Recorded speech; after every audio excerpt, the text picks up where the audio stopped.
Ito na yung mga nalipat ko na na cristata. Ganda na yung form niya, oh. Wafak. Ito rin, oh. Dry out lang talaga, na dry lang. Pero babawi tayo dyan.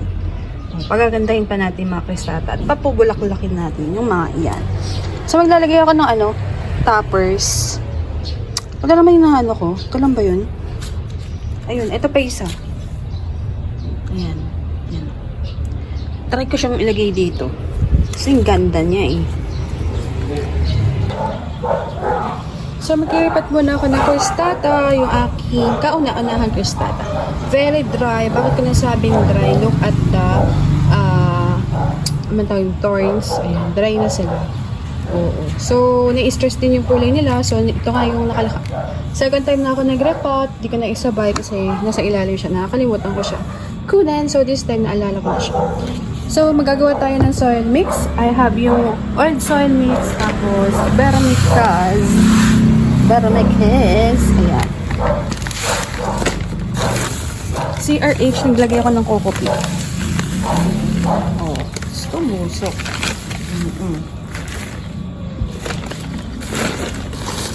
And yung ating peat moss. Boom, boom, boom. So, very organic po ang aking soil mix. Because dito sa aking area, sa lowland, hindi po sa aking ubra ang sobrang gritty. Oo. Hindi po ubra sa akin ang sobrang gritty. Gritty ng ugali ng may na may favoritism Oo. Ayan. Gritty ng ugali ng katrabaho mong very unprofessional. Char. Mahugot-hugot pa tayo. Ayan. So, hindi na ako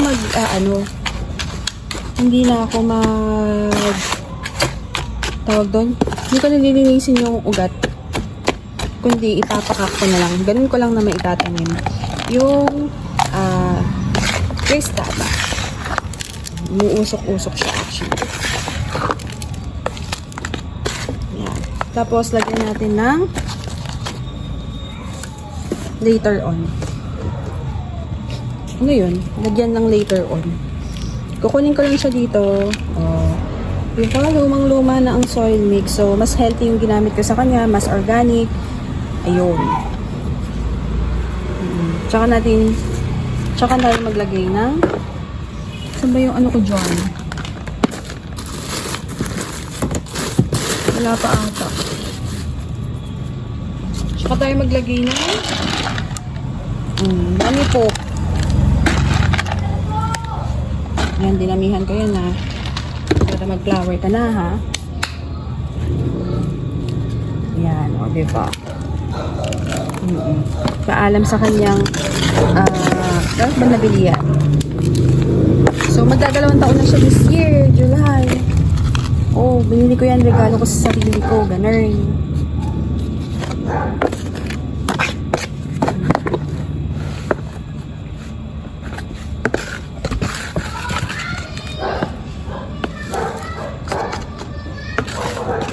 So, yung soil mix lang ako ha. So, for me kasi wala talagang masama sa paggamit ng old soil mix. Basta, ibabad nyo sa araw ng matindi para mamatay ang mikrobyo, pathogen, bacteria, kung ano man. O, ipakak na tayo.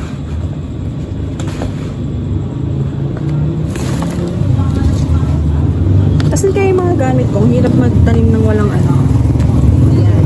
So, igaganyan lang natin siya. Tingnan ko kung may old photo ako nito. Naghahalungkat pa ako. Diba? Nasama ang aking buhok. Gusto ko silang i-brush. Pero wala akong time ngayon. Not today. Tapos, didiligan ko na siya. Ganyan ko lang sila itatanim. Wag na natin pahirapan ng ating mga sarili. Lalo na kung wala kayong time. Lalaki at lalaki pa yan. Alam niyo, sa ibang bansa, masyado din sila mahigpit sa pagtatanim ng mga cactus. Marami din silang orasyon. Bawal daw itanim ng basa. Ako kasi nagugupit ng ng ugat na. So yun, sa ibang bansa, mahigpit sila. Kasi,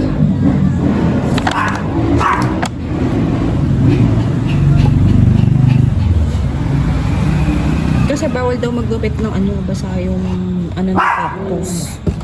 Yung ugat. Bawal naman talaga, pero ko nga ba? Ba't ang lakas ng loob ko? At pala inasog ko pa siya dito, no? Naman na nga. Yan, dyan si Lolo at Lola.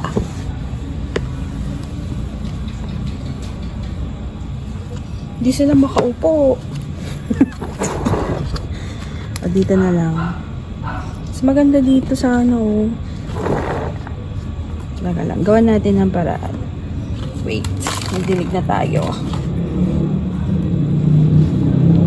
Gawan natin ng paraan.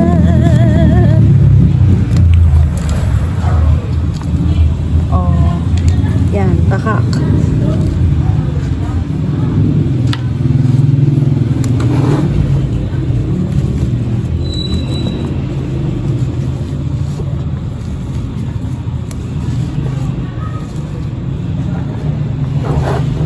So, pag lumaki siya,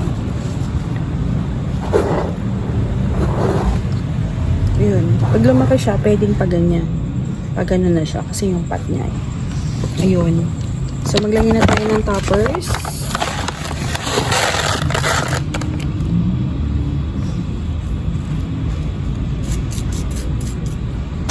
So, this is Masato. Oo. So, nasabi ko na yung benefits na Masato sa vlog natin last time. Sa Astro. Oo. Sa mga hindi pa nakapanood, balikan nyo na lang.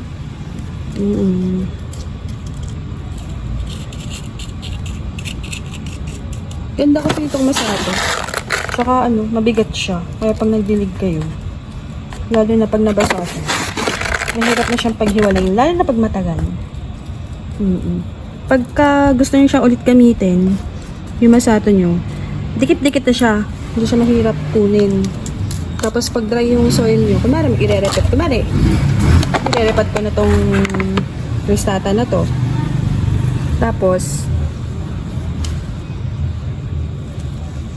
Tapos gagamitan ko na siya ng gagamitin ko ulit yung soil niya. Pag dry na siya, yun, tatapon ko na siya.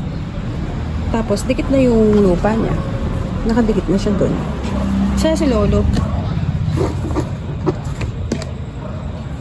Ba't ito? Wala. Ayun.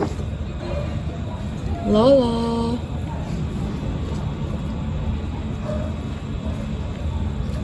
Parang nakahinder yung nakahinder naman sila. So, iasag natin. Ayan. Para may space of growth. Yan. Si Lolo at si Lola. With the lantern, of course.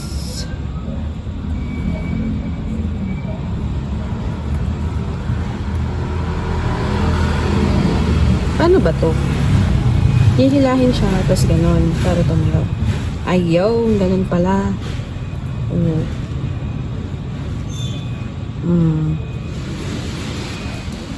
Yan, ganda na tingnan. Tada! Linisin lang natin to. So, yun.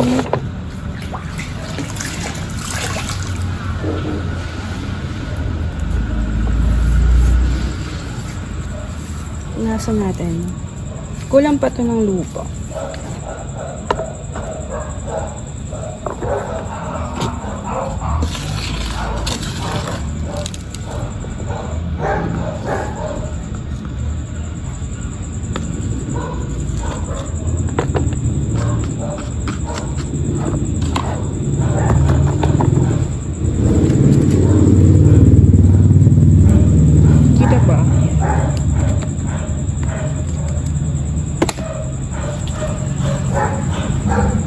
Tapos, i-wet ko siya. Para mas magdikit na agad yung bato. Soil mix.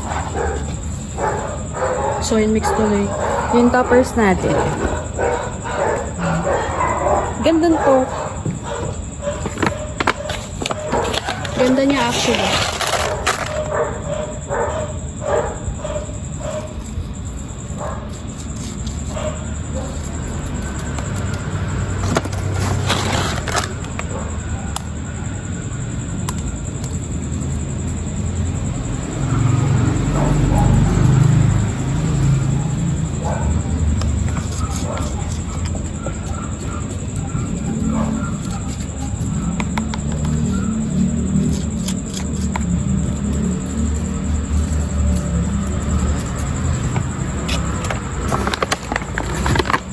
Tapos may moist pa natin.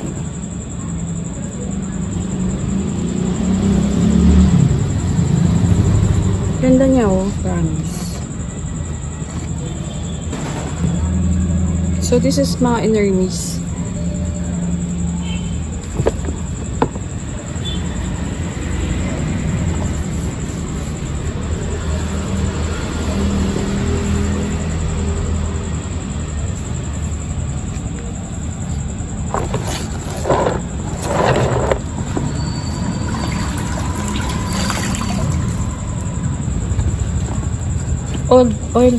Oiled. Old pot na kasi sila. Kaya madami. So, moist natin ulit. Dilik natin ulit.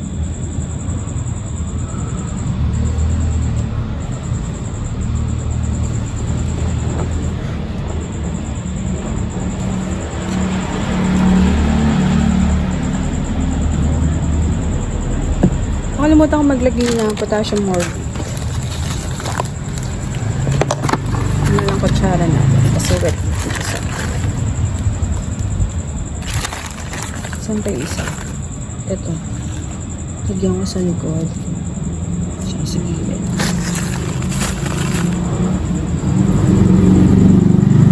So, ingit kayo sa fertilizer ha. Mamaya manilaw yung halaman niya. Nasa na yung kutsara.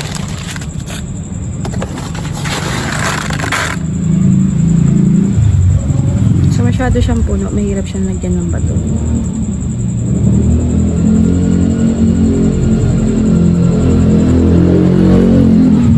Masyado siyang nakaangat.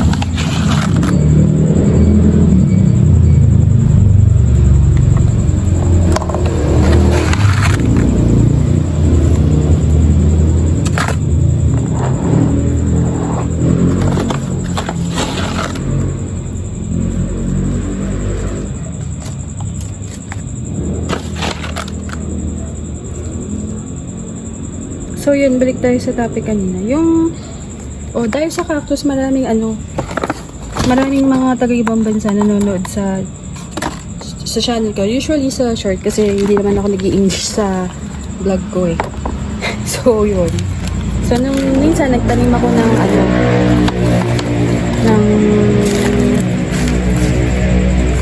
nagtanim ako minsan ng ba tinanim ko? Gino yata. Tapos tinanim ko siya ng basa, tapos ginabit ko pa yung ugat niya. Okay naman, buhay naman. Eh, ayun. Parang, masyado silang banal, ganun. Perfect yarn. Yun. Sabi ko, it's okay. Yun, okay lang naman po na magtanim. Oo. So, we have different experience. Sabi ko ganun. So, mine is uprooting even wet. Mga ganun. Yan o. Gandang tingnan kasi pag may toppers.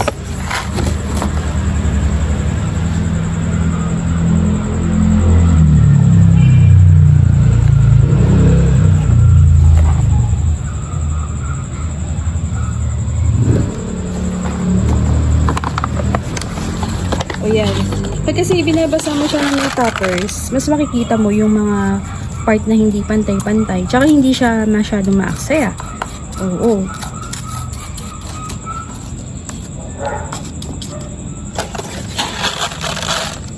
Pero wag naman yung masyadong angat kasi pag nagdilig ka naman, itatapon naman yung ano mo, yung tawag dito, yung bato mo. Ganda nito oh. Puro na lang pag oh, basta halaman ko maganda yan.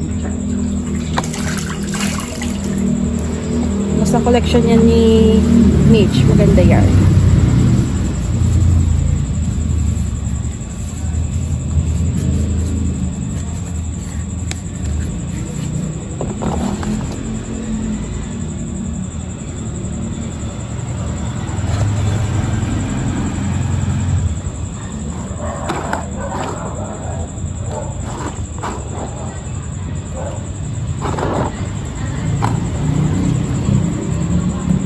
Pero gusto ko talaga silang i-flush.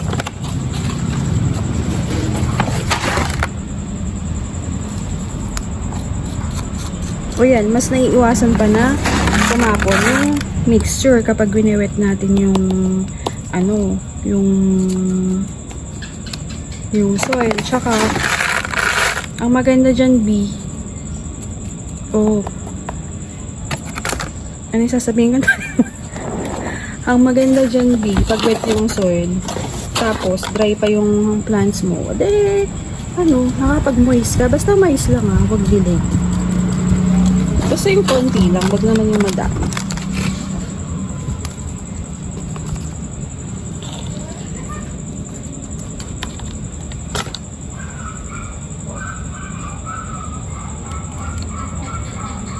Kapag hindi stable yung plant nyo, kahit sa anong plant, huwag nyo ginagawa ganito.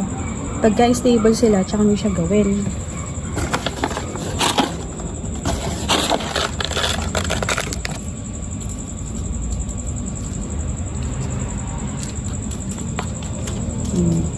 Pakak na, pakak. O, diba?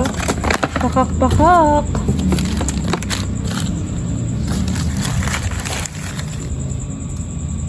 Pag nanilaw yung plants na, tapos naglagay kayo ng mga ganitong chemical, naku, na-overload mo na ang iyong ang iyong plants na niya na. Nasobrahan na kayo sa ang tawag dito? Sa fertilizer.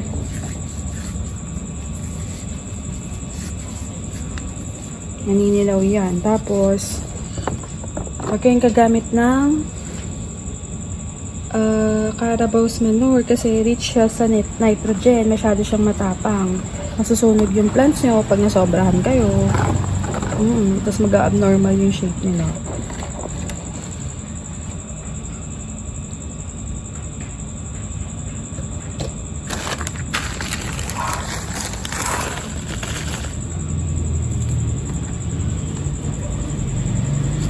Paano po ba talaga lagay ng potassium morgate nyo? Paiba-iba. Maglalagay muna kayo, tsaka ipapatungan yung bato. Paano po ba talaga? Kahit ano, basta ma-absorb ng halaman mo. Oo, kung ano ang madali para sa'yo. Kasi makakalimutan ko O, diba? Mas pagka wet yung soil niya, mas napipigilan siyang tumapon. Kasi kumakapit na siya agad. Ganun. Tsaka mas maganda kutsara na nang gamitin nyo. Ayan. Tapos pag nagtanim kayo, huwag masyadong mababaw yung lupa. Kung gusto nyo talagang mag-toppers. Oh, ang ganda nilang tingnan. Basain natin ulit yung ating soil mates.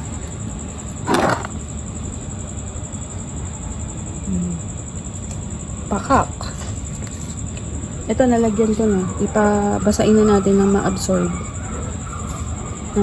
Na ng mga ugat nila at ng mag-nutrient. Alam niyo yung potassium? Sabi nila, ginagawa daw, ginagawang disease resistant yung plant mo, lalo na kapag ganitong mainit. Bumili ka na ng potassium morgate. Mura lang yan. Pakak. Pakak na pakak. So, maganda pa yan bukas. Tapos, may pumuntang pusa dito na sinasabi. Wala, kulang. Oh. Kulang. Kulang pa ng isa. Hindi kasi natin na-iripat yung iba eh. Ayan.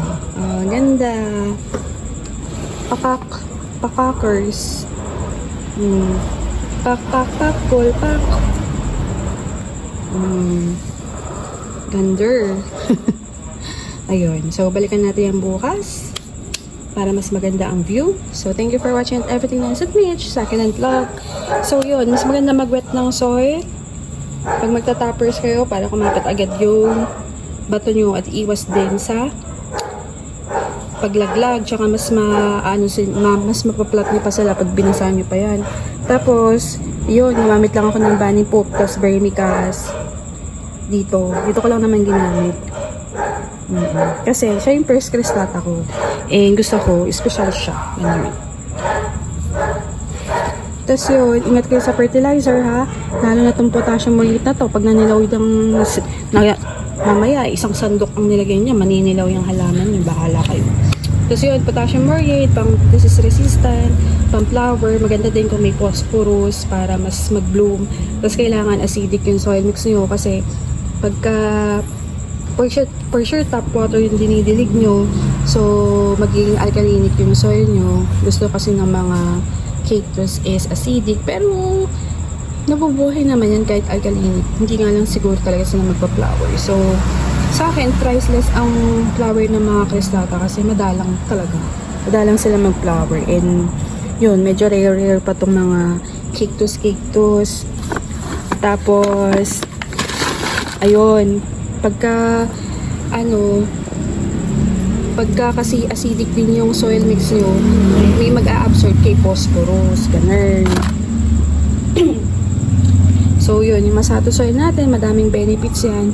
Ayun, natutuyot na yung laway ko, panoorin nyo na lang, bahala kayo maghanap. Charis, try nyo lagay yun link. So yun lang, thank you for watching everything nice at Fish Succulent Club. See you again tomorrow for another beautiful vlog. Tingnan natin sa umaga ito. Bye!